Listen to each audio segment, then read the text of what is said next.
Hello, welcome to our first Happs Broadcaster Roundtable. I am your host, head of community here at Happs, Peter Bittner, and happy Wednesday, everyone. It's very exciting to have you all with us. We'll let folks roll in here as we get going. We're at a little bit of a different time from our normal community Q&A, and we're mixing it up a bit with, some cool original programming with some of our community leaders here and all-stars. I'm really excited about today's first broadcaster roundtable. We're going to get underway in just a few seconds here. First, I'll just welcome everyone into the room here. Awesome. Yassine, thanks for coming. Lynn, fantastic. Penguin 6, excellent. So we have right now 3 amazing guests who are longtime all-stars in the broadcast universe. 3 big names from Periscope who've come over to Happs and are giving our platform a try. It's been super fun to have them with us in our community. Let's welcome, first of all, Chantal of Chantal TV. Thank you for being here, Chantal. Good evening your time, or good night. Yeah, it's nearly good night. It's 20 to 12. Thank you so much, Peter, for organizing this. I'm so happy to be here on the 20th of January. Indeed, and we also have with us Louise Poppy from New Zealand. Kia ora, everybody. Thank you. This is fantastic. Yes, kia ora, and welcome to not only New Zealand but Happs TV. And thanks, Peter. And lovely to see everybody. Fantastic. And next up, but rounding out our panel, is Penguin 6 Andrew Layden from DC. Thanks for joining us, Andrew. Hey, Peter. Thanks for having me on. It's been a cold day here in Washington, but now I'm finally indoors.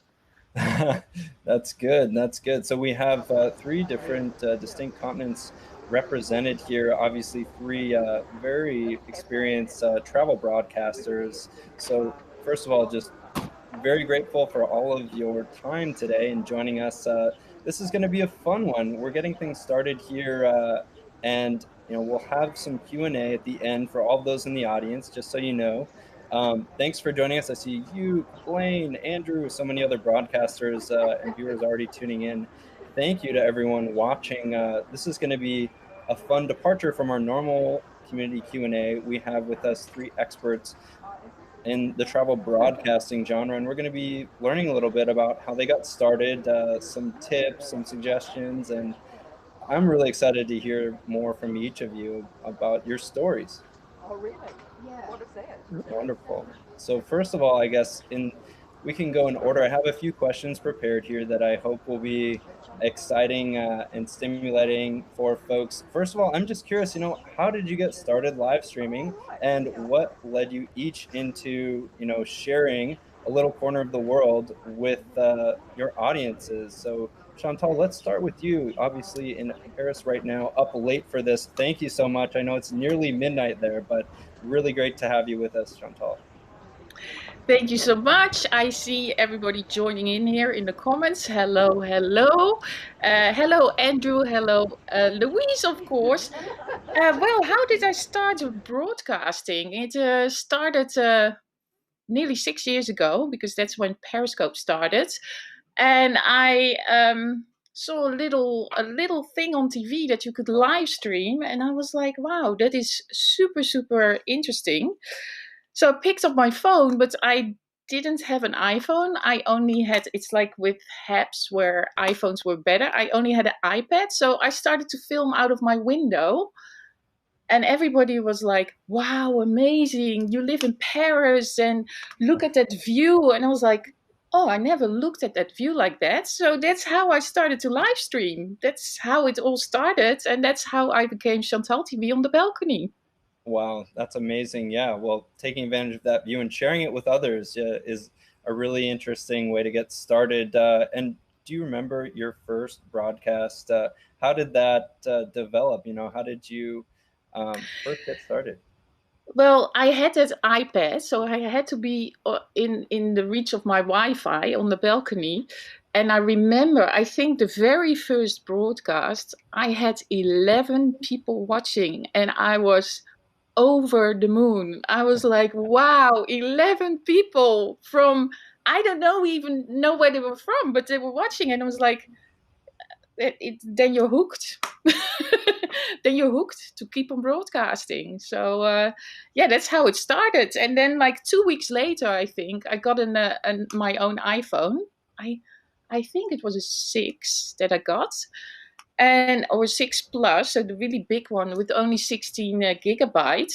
But it was fantastic, and that's how I started to go around in Paris and show people in the morning, at lunch, and in the evening. So like outside of work hours, I started to show the city.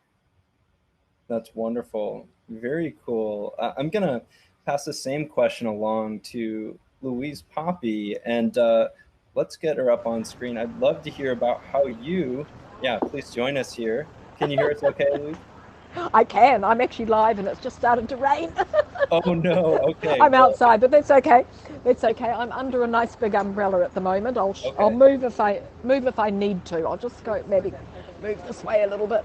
Sure. So this is live streaming for you, isn't it? This is live. Yes, this is live broadcasting. Indeed, can't control the weather here. Yeah, yeah. So I might. Yeah, no, it's okay. So I might move inside after I finish chatting. My very first broadcast, was in Auckland.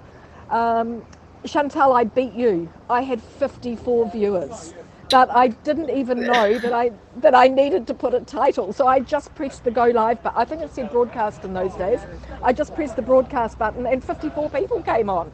So that was amazing. But I started a little bit after you guys because I had downloaded the app when I was in Japan, and I think that was around July 2015. And my son had suggested to me that he thought I'd enjoy it. Little did he know how addictive it was. Enjoyed it a little too much. And I came back to New Zealand, and eventually after that first broadcast, I thought about how I can make it work for my work as a tour guide, and I decided if I did one broadcast a day, I would always have something live for people to look at, and I've stuck to that ever since. So I've gone live most days. I mean, there could be a couple of days when I haven't quite managed it, but yeah, it is extremely addictive. It's phenomenal. Wow, really cool. And so got started in Japan. That's really interesting. Andrew, let's get you up here on screen as well, and would love to hear about how you fell into the broadcasting world and got started. Well, I was living in Hong Kong at the time, and every day I'd go out for a hike as a way to lose weight. And after years of podcasts and radio, suddenly this new app called Periscope came out. And I said, well, let's try this. I can't remember how many people I started with on the first broadcast, but I ended with about 400. And what had happened was, as soon as I had gone live the first day of Periscope, someone in Periscope headquarters said, oh my God, we've got a guy in Hong Kong who's using it. And they made me the featured broadcaster of the day. So by the end of the day, I was up to about 12,000 followers. And it's been pretty crazy ever since. Wow, that's amazing. And how long did you live in Hong Kong? I know you're back in DC now. Yeah, we're back in DC about the last year and a half, 2 years. We were over in Hong Kong for about 9 years. That's a long Still time. in the reverse culture shock phase. Sure, I'd imagine. Well, this is really interesting to have folks from every corner of the world almost represented here. I'm very excited to move on to a few more questions, and then we will be doing some questions from the audience too. So please save those for now in the comments until towards the end. Again, if you're just joining us here, welcome to our first Happs Roundtable discussion today. We have with us Chantal TV, Louise Poppy, and Penguin 6, or Andrew Layden from DC here, who are all really big name live broadcasters, started on Periscope in the early days, have amassed some really amazing followings, and just shared so many memories, both on Periscope and here on Happs now too, with their audiences from these really cool, unique experiences that you really can't get anywhere else. So I want to move along to the next question here, and we can go kind of one by one for now a little bit. And I'm just curious if each of you has a rough estimate of how many broadcasts you've done. Luis, I know you said almost every day. So maybe we'll start with you. But, of those broadcasts too, which have been some of the most memorable? If you have one that stands out as particularly outstanding or exciting, just curious. Well, for me, every broadcast special because it's the viewers, it's the people that are watching that actually make it make the experience fabulous for me and for everybody else that's watching. And I get totally immersed in what I'm doing, so very easy to get run over or fall off an edge of something. Okay. But I think one of my favourite broadcasts that I didn't have very many viewers for, which was disappointing, was in Japan, and it was the origami master actually making origami flowers for us. And I had a special appointment with him and with his paper, and he was like 85 years old and making these beautiful roses and flowers. And I really, really loved that broadcast because I love creating other people creating things, and I love art. So that was really, really a beautiful broadcast. But as I said, not so many viewers, but a great experience for those that was watching.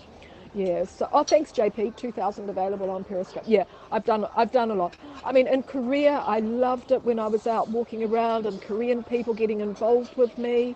So, I don't have a favourite, but I've got lots and lots of really, really good memories, and we're going to keep it going because, Periscope. It's good to have change. I think we can extend ourselves a lot further, and it's good to have challenges and extend ourselves. So, so hello to everybody. I can see you all. I get excited. Yeah. Thank you. Wonderful. Chantal, how about yourself? Do you have any idea? Do you have a rough estimate of how many broadcasts you've done? And if one stands out to you as particularly memorable, that's maybe a underappreciated or undiscovered gem? Well, I think for me, I mean, I've been daily broadcasting as well, so it's thousands and thousands of broadcasts. So I mean, if I only look back on YouTube to see, like, there's already, like, I think from the first year, like 500 or more broadcasts. So if you are going for 6 years, yeah, must be over 3,000 broadcasts. But what stood out? I think one of the most memorable ones, and also because that was kind of for me like a point here in Paris where a lot of things changed, was I broadcasted when the attacks started to happen here in Paris on the 13th of November. And I was one of the first ones to break that news, and I just never forget that. It's not a memorable one to look back, but it's kind of a historical point in my broadcast, and I'm still very emotional about it. And then the next day to do the walk where it all happened, before CNN, before BBC. It's yeah, that was for me a very impactful time to broadcast. Wow. Yeah, truly covering some important global events too, and Yeah, beating other types of media to the punch, so to speak, in that coverage. exactly. Wow. Really amazing. Andrew, tell me about yourself in terms of, your daily hikes and such. What do you estimate you're at in terms of number of broadcasts? What really stands out to you looking back? I have absolutely. It's up with Chantel. It's in the thousands, literally the thousands.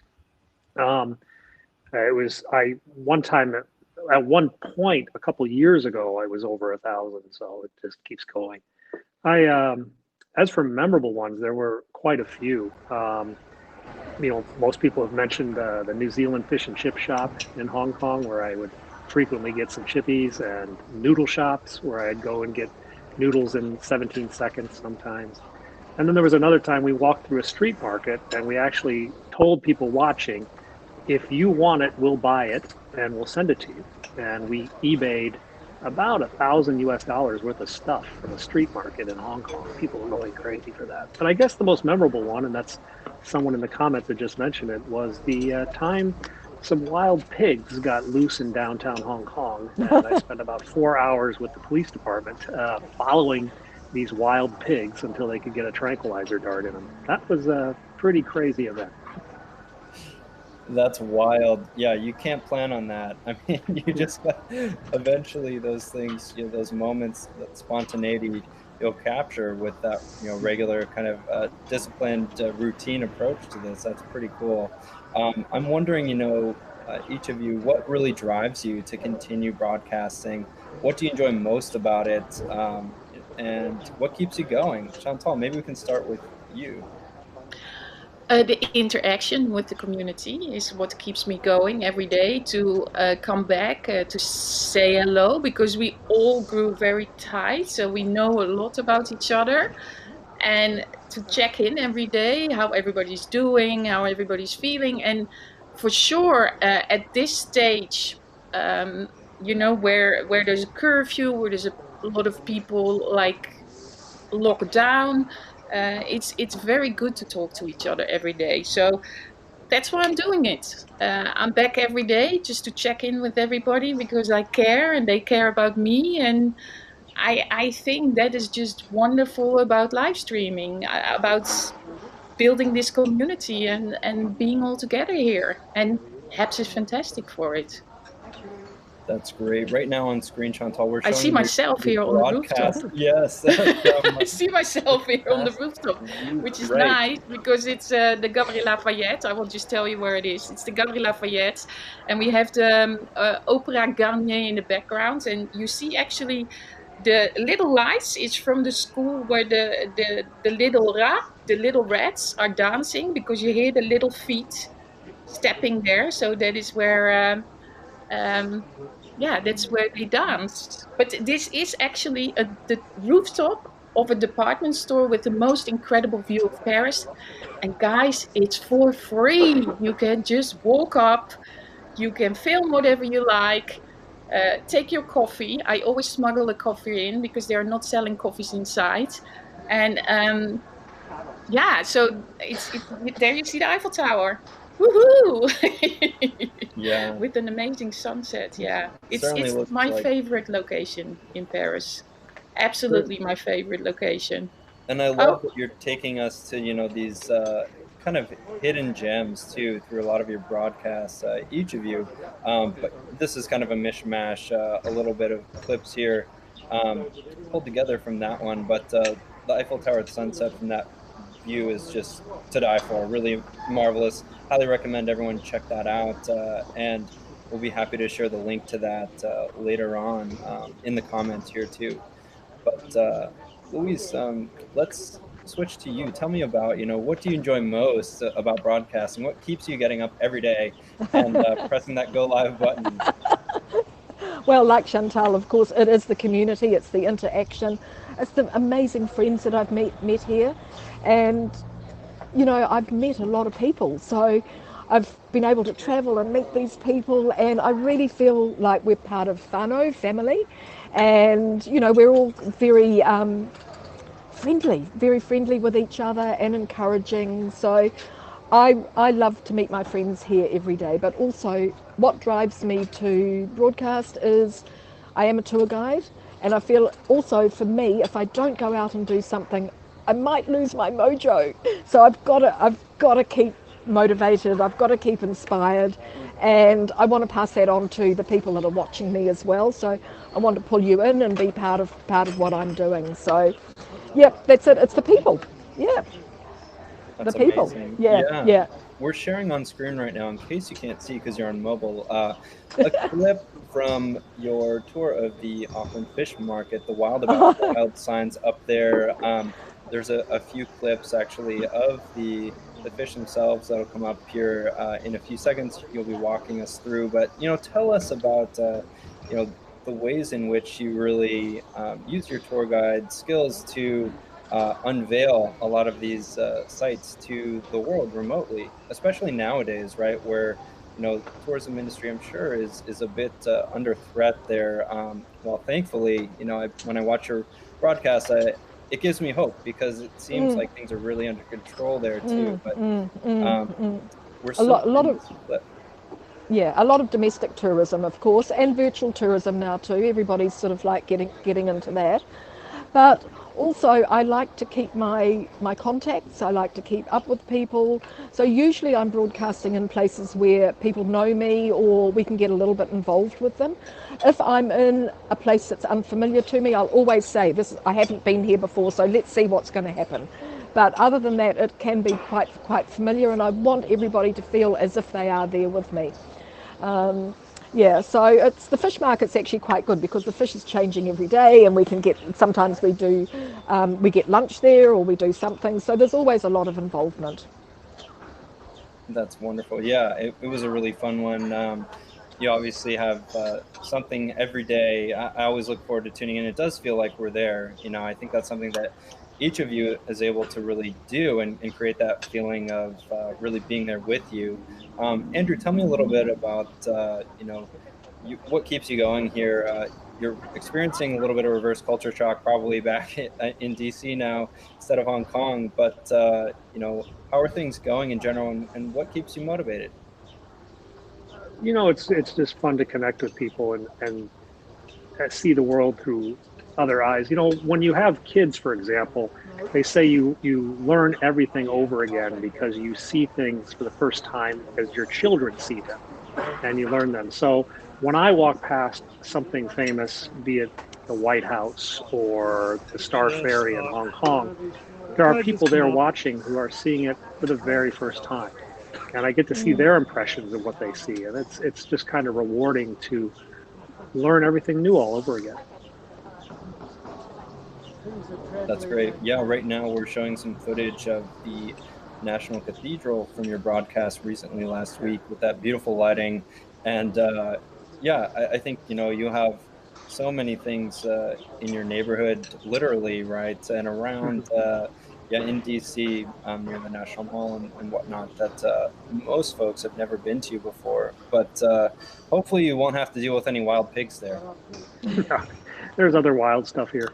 Indeed, indeed. But that's a topic for another broadcast. We'll move along and stick with travel for today. But obviously, I'm sure there's a lot going on in DC today with the inauguration and whatnot.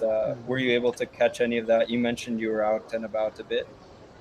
Yeah, I was out a little bit earlier today, and I think I saw Biden. Sorry, my rice cooker is going off. That's a leftover from Hong Kong. But yeah, the city is extraordinarily locked down. There are literally miles of fences and police and National Guard everywhere. It's actually rather inconvenient to go for a walk right now, and it's cold. I've been living in the tropics for 10 years. I'm done with this cold stuff. Yeah, boy, middle of winter there certainly seems like the wind was whipping from what I saw on TV earlier. Let me ask you this. We had a great question, and this was actually on my list too, but what tips would you give to new broadcasters who are just starting off and are really interested in sharing, their corner of the world with audiences through broadcasting here on Happs, for example? What advice would you give to yourself, maybe if you were first getting started, looking back? Maybe we'll start with Andrew. Yes. I think I would take a look at what other Happs users are doing, and then try to do something a little bit different. When I got involved, one of my issues was I would turn on these broadcasts from London or from Tokyo or from Frankfurt or Africa, and all I saw was a person's head. I was like, no, turn the camera to the side. Turn that building there, that car. I want to see something. There are plenty of unique and amazing things, even in the smallest town you live in. There's always something of history.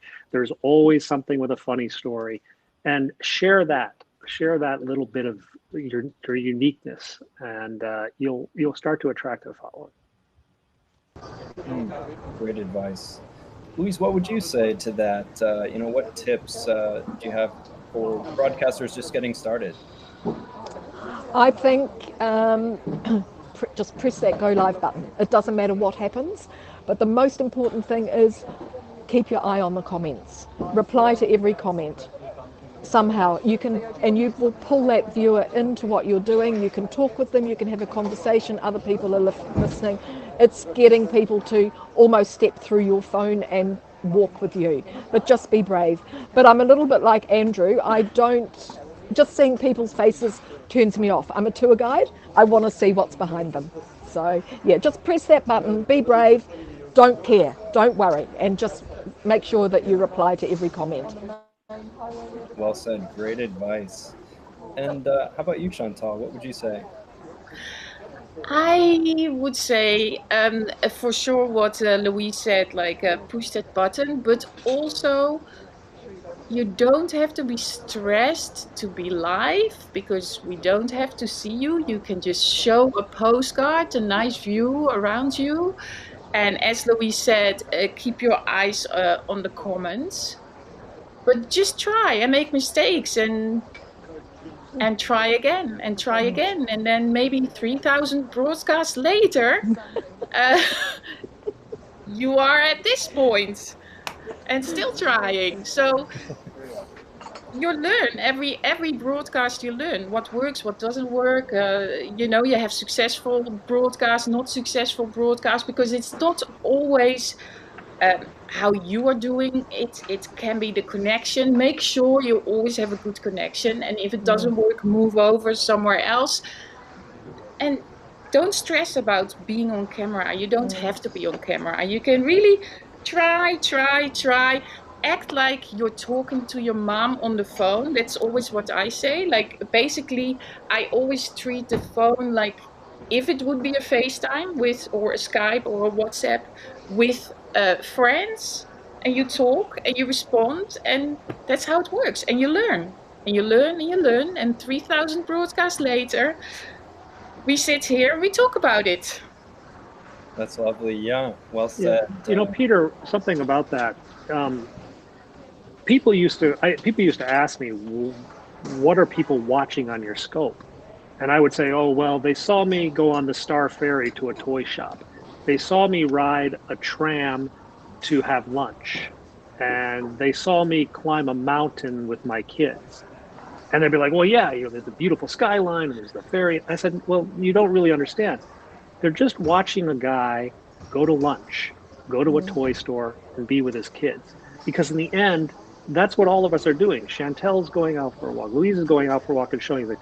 It's just our normal life. We just happen to do it in different places around the world. And you'll start to see with live broadcasting, that's what people come back for, is they come back because you make a connection. You're doing the same thing that they're doing, just in a different place. Well said. Yeah, it's that universal connection that you're emphasizing there. That's really good to remember, right? Is that people are there for connecting with the everyday and also with the personalities that you each have too. I'm curious. I have another question or two, and then we'll open it up to the audience here. How do you work in storytelling visually, or do you have routines in your broadcasts? How do you structure a live broadcast so that it feels like a complete experience, which is different from an edited documentary or YouTube video? I mean, how do you bring kind of a full arc and to the experience, so to speak? Yeah, this is something that Chantal suggested, and I think it's a great question. I might throw it to you first, Chantal, since I know you have a thought or two on this. Yeah, exactly. So for me, like, first of all, I don't like editing. So editing is a nightmare for me. I struggle, and it's terrible. I know how to tell the story, but it's just too much work. But what I really do with live streaming, before I start, I know the beginning and I know the end. So I know where I start and I know where I end. What happens in between doesn't matter. As long as I know how to end my story or my broadcast, and as long as I know that, I can be 5 minutes, 10 minutes, 1 hour, 2 hours. Well, I don't do 2 hours, but that's how I broadcast. That's how my story goes. So have a beginning and know your end, and eventually you will get there. Well said. Well said.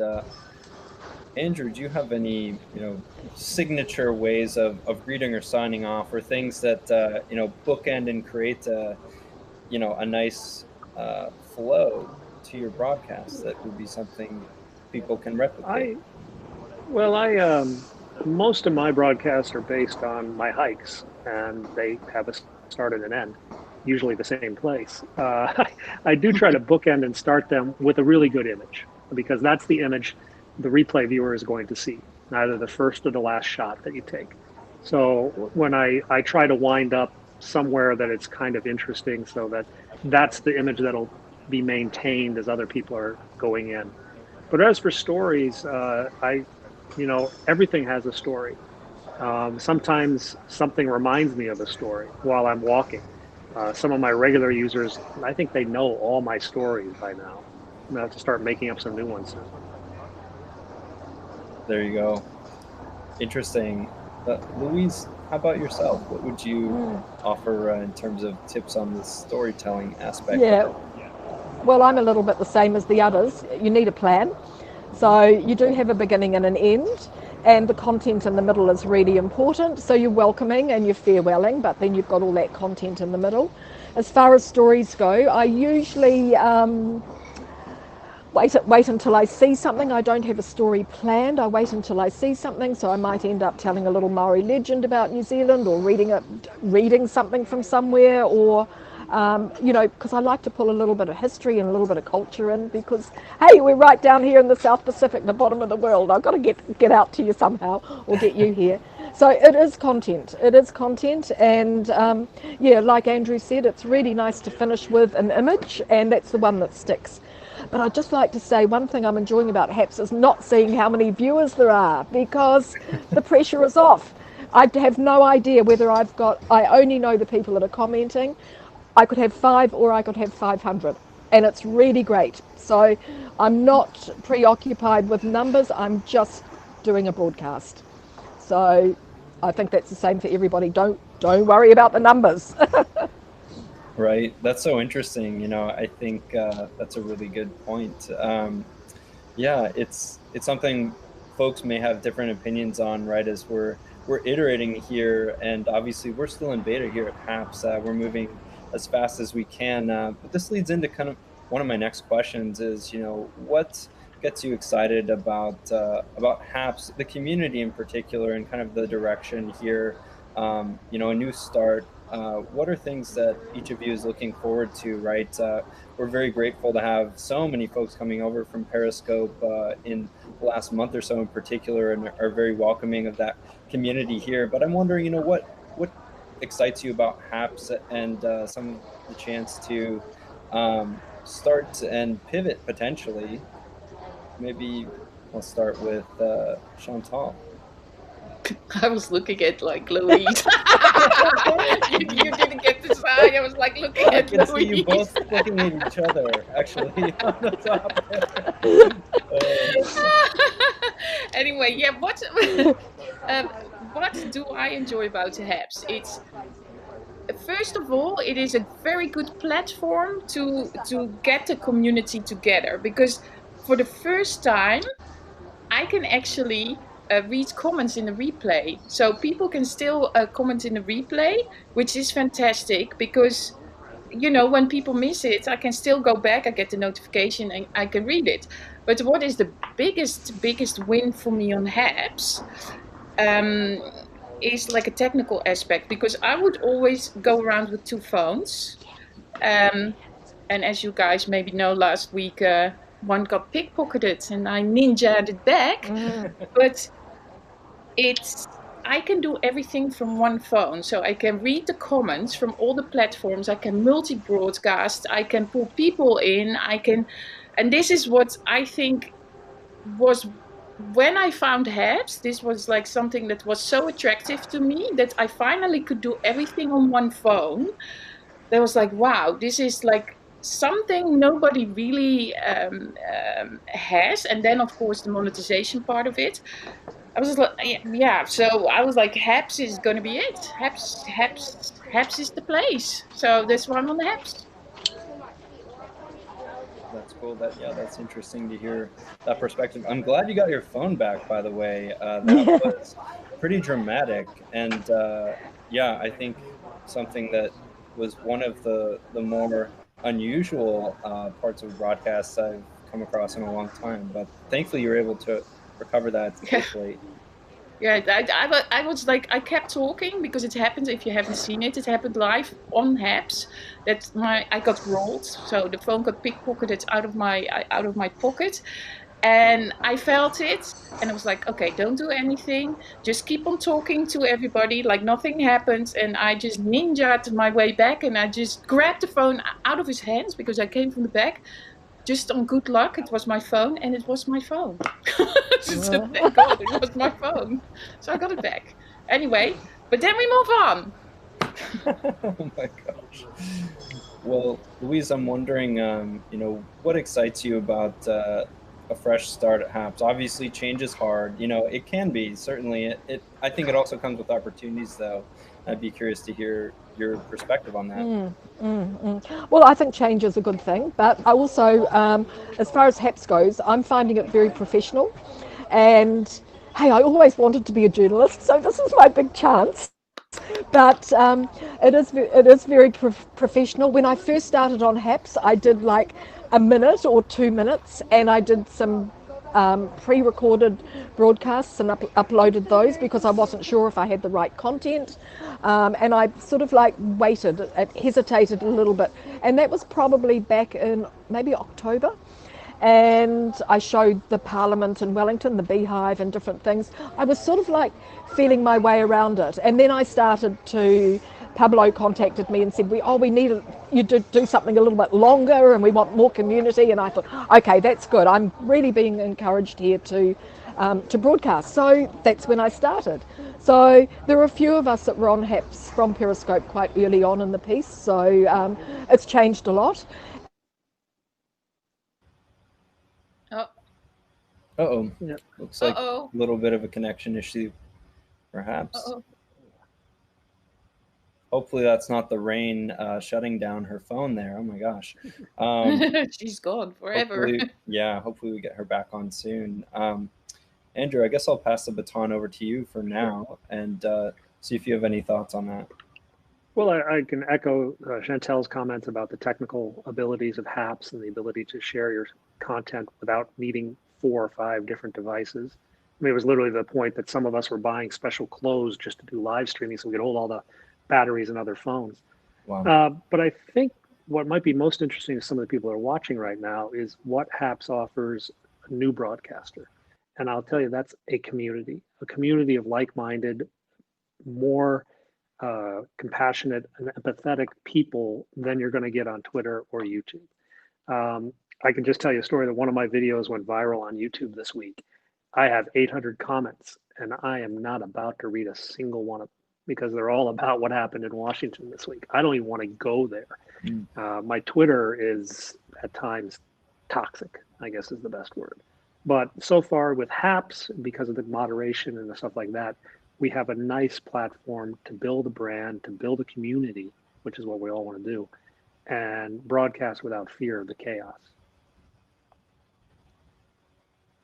Well said. Yeah, that's good. Well said.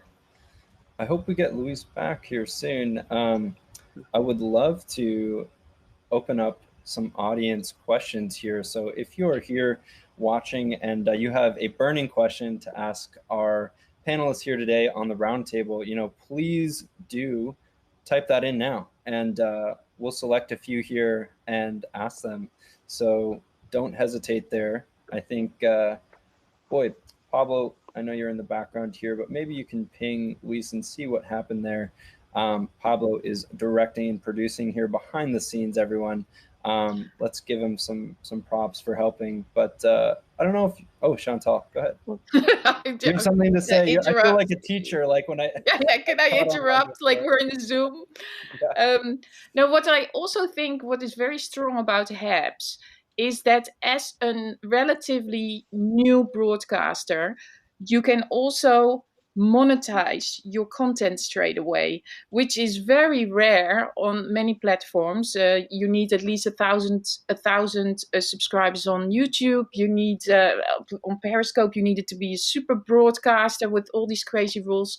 So I think that is quite amazing that you're very, like, with the rewards, you can already monetize your broadcast, which I think is wonderful, because small creators should be encouraged to monetize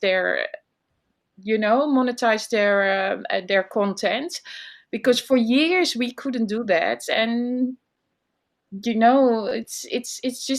a great option. Happs, thank you, wonderful.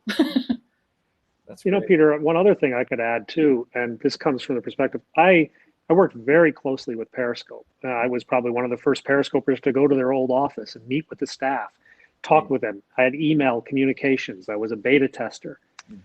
But in the end, they just didn't care. You know, this app just sort of fell apart. And now it's Twitter Live. They don't really care. I'm too small. Same with YouTube. I'm too small. Twitch. I don't really have a platform where I can have a conversation with the staff like I'm having now and know that you guys are listening. Now, I know people are complaining here and there, oh, there's this bug and that bug. Yeah, there's always bugs. But the feeling I get is that you guys are working on them. You know they're out there. You're trying to make it better. And I think a lot of the users really appreciate that. And I think that's what you offer the new broadcasters, is that you have the ability to talk to Happs and say, you know, my broadcast can be a lot better if you guys could do this. And they say, you know, we'll look into that. And I think people really like that engagement from the corporate headquarters. That's great. Yeah, I think it's kind of baked in here, you know, since really day one. Mark and David have been active. I think Mark's been on as many broadcasts as a guest as I've been on, period. He's all over the place. Our CEO, Mark Goldman. And, you know, I think it's just part of our team culture now, is really just all about our community. And I think that's something that hopefully does make us different. Oh, Louise Poppy, you're back. Sorry, Louise is back. I'm back. Sorry. No, My phone just went dead. oh no, so sorry about that. We're Can you okay, hear her, but I can't. I can. Can you hear me? I'm not Yeah. using my mic. I'm not using my microphone now. I've got my battery pack in. So sorry. No worries. Broadcaster's nightmare. It happens All to the good. best of us. It happens to everyone. Yeah, no worries. So we were just about to transition to some comments and questions from the audience here, but everyone's glad to see you're back. I see already from the comments. Welcome back. Probably thought I'd fallen off my chair. No, not at all. We were wondering if the rain got into your phone or something. No, it's beautiful sunny now. So yeah. That's good. I'm just seeing all these messages. Sorry, everybody. We were worried about you, but I just want to maybe ask another question or two while we're waiting for more from the audience. But I'm wondering really what you're most excited about. Louise, I guess we'll just toss it to you since you're back with us. But what are you most looking forward to in the coming weeks and months ahead here as a broadcaster, you know, and as a tour guide? You know, how is this factoring in? So what I'm looking forward to is, I've always been so spontaneous. I've never scheduled a broadcast ever. Something like this is as much planning as I do, really. So I've never ever scheduled broadcasts, but I do have an idea, and I want to start doing, because of Happs, I want to start doing a scheduled broadcast once a week. More about that later. It'll be tourism focused or travel focused, and include the viewers as well. So, and it's a new idea, so hopefully that's going to work. Virtual tourism, I'm always plugging virtual tours and travel, and I work really hard on that because that's my background. I just love being out and about, so I'm inspired and encouraged by people to get out and do stuff. I'm loving the fact that on Happs I can also, it goes live on YouTube, which is a real bonus for me, and also Facebook Live, which I've never done before. So I was really only a Periscope girl. So I'm looking forward to extending myself a little bit more, and I feel really that this is the platform where I can do that. I couldn't have done it on any of the other platforms. Great. Well said. Well said. I'm wondering, Chantal, if you have any plans in the coming weeks or months for broadcasting that we should be aware of. Who was this question for me? Yeah. So I'm wondering, Oh. Chantal, if you have any specific plans for, special broadcasts or coverage or experimenting. Yeah. So so the first of all, I will continue with Around the World with Chantal TV here on Happs once a week, just because of this whole inauguration and the new year and a slight little bug last week. I was like, okay, let's keep it calm. I come back with the show. So that continues, but I will also start with fashion interviews because it's Fashion Week. So experiment how that works with people from the fashion industry. If they are interested in the platform, yes or no. Is it better to go, because I can visit the showrooms at the moment, and part of the shows, is that interesting to show, or is it better to keep it online, because I'm kind of worried about the virus at the moment in the fashion industry. So yes, so that is kind of the plan to do to experiment and see if that works, yes or no. So you will see more fashion instead of only the travel. Very cool. Looking forward to that. Andrew, how about yourself? Do you have any plans for new experiments there in DC? Well, we're going to be working. We discussed some of the upcoming updates. One of the things that the travel scopers have to deal with, of course, is image stabilization, and I know you guys are looking at that very heavily. And I know I go get my gimbal from my other house, and I'm going to start bringing that out so we can do a little bit smoother broadcasts. I think we might also start to experiment with a little bit more Q&A kind of stuff, like Chantal is doing in her Around the World series. Maybe I'll actually come out from behind the camera occasionally and talk to a few people. Nice. That's great. I think we now have a few questions rolling in here. One from Jay Opera is, have you ever had a segment of yours picked up by an outlet such as BBC or CNN? Have any of you had that experience before? Well, it's funny you mentioned that very question because yes, this morning. I'm in about, what time is it? 6 is 9. In about 3 hours, you'll see a segment I filmed with Fuji TV in Japan, and they picked up some of my broadcasts from the Washington D.C. area and reached out to me. They're going to be broadcasting that on their news program at noon today. I think also the broadcast I mentioned about the pig, if you type Penguin 6 Guardian or Penguin 6 Boar, you'll find the Guardian newspaper picked up my video of me chasing pigs around Hong Kong. I didn't get compensated for any of those. I just took the branding. My name appears on all those segments, but I don't get any cash. And I've had a few others as well. That's really cool. Very interesting. Chantal, Yeah, so I had similar experiences with that. Like, first of all, the attacks, like the BBC, they came along because they had actually a BBC reporter who was one of the first journalists to use Periscope. So he was very interested in Periscope. So he picks up a few of my streams. And then I also had for several newspapers in the UK with like the flooding, the snow, they request often to get your content, but I've never been paid for that. I also, the same as Andrew, I take the credit. credit is its own form of payment. That's true. How about you, Ruth? A coffee in this exact same cup. Actually, I was getting a coffee, and it was after we came out of lockdown. And I'm I did a Periscope stream, and it was my first coffee, and I'm going, oh, this is heaven. And 2 Japanese TV channels picked me up and contacted me and asked me if they could use my content, and also asked me to translate some of my words because Wow. they wanted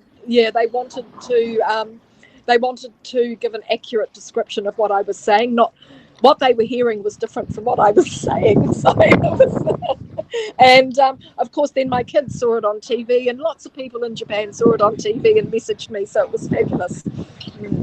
Wow, Thrilled, that's amazing. thrilled. Yeah. Very fun. And it sounds windy there now. My goodness. Oh, sorry. Is it? Yeah, the wind's up a little bit. So sorry. No, yeah, not too distracting on my end, but yeah, I'm wondering, yeah, how the tourism industry is being impacted, Louise, specifically, and how you and your community of fellow tour guides are reacting. Are you training other folks on how to live stream, and is this becoming the norm now with virtual tourism? Yeah, no, it's not. Most of the virtual tourism in New Zealand has gone like 360. It's all pre-recorded and it's on YouTube. There's not very many people like me going live, but tourism, international tourism is finished for now. Won't probably be another couple of years before we have people coming back seriously. But I can see it's all changing. I think tourism is really, really going to change in New Zealand. We're going to be offering a lot of upmarket, a lot of gourmet experiences. A lot of famous chefs have come back from overseas, and yeah, everything's changing. We've got the most fantastic hotels opening. The food. I think we're going to end up with we're going to appeal more to an upmarket market than the backpacker market. We've always had a lot of backpackers here from Europe and States and different places, but I think that might be coming to an end, and it'll be a little bit more expensive, probably a little bit more exclusive, yeah, which is good for me. Certainly, certainly. Jay says, thanks everyone for those fascinating brushes with notoriety. You famous. Indeed. Indeed. Any final questions from the audience, folks? Burning questions. Now is your final chance here before we wrap up in another minute or two. Maybe I'll just give everyone a final word here, at least for now, while we're waiting for any additional questions. Chantal, do you have any final remarks about recent broadcast? Maybe you want to plug something coming up soon. Thank you. Know. Yeah. What? Plug. Sponsor all of us. You can become sponsors here on Happs. It's very easy. You can click on our profiles and there's a little sponsor button.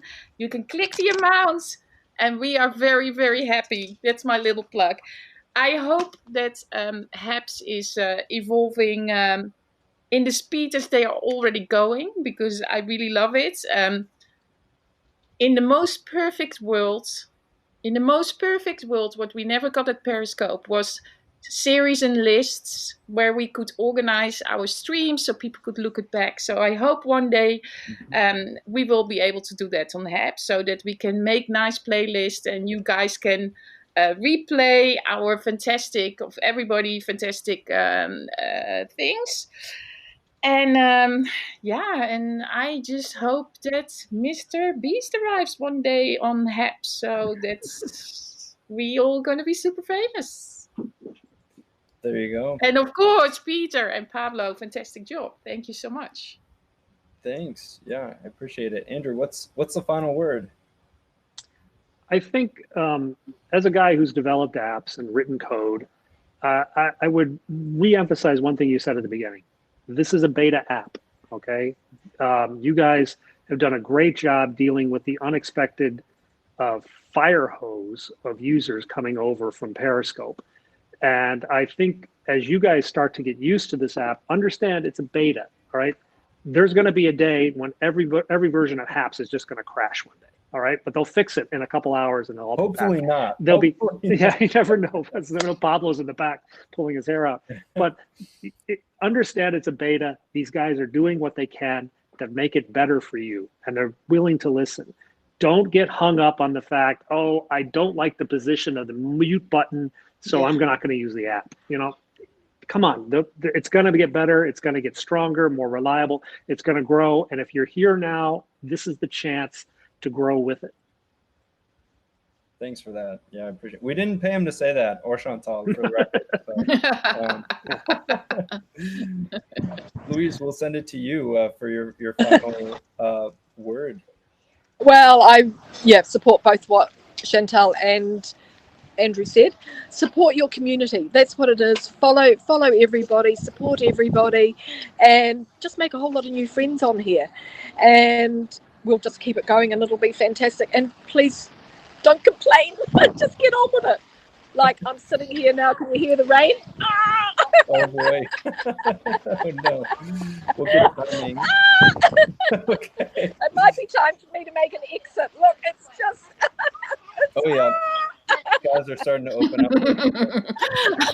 I said, you know what I said for you.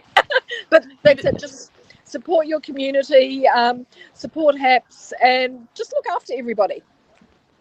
Well said. Well said. Well, thank you so much, each and every one of you, for joining us here up on screen and in the comments here in the audience. We're really thrilled to have so many people joining in and watching. And we'll be doing these regular segments on Wednesdays, these broadcaster roundtables. So thank you, Chantal, Andrew, Louise. Thrilled and grateful to have your company here on screen today. Thank you so much, Peter. And have a great day and a good night, Andrew and Louise. Thank you, Peter. Thank you, Pablo. And thank you, audience. Thank you so much for watching. Our pleasure. Yeah. Right. Thank you. Pablo, We'll see you all again taking soon. a bow. I gotta get out of here. Fantastic. Bye, everybody. Bye. Yes. Good night, everyone. We will start the countdown. And yes, hope to see you here tomorrow.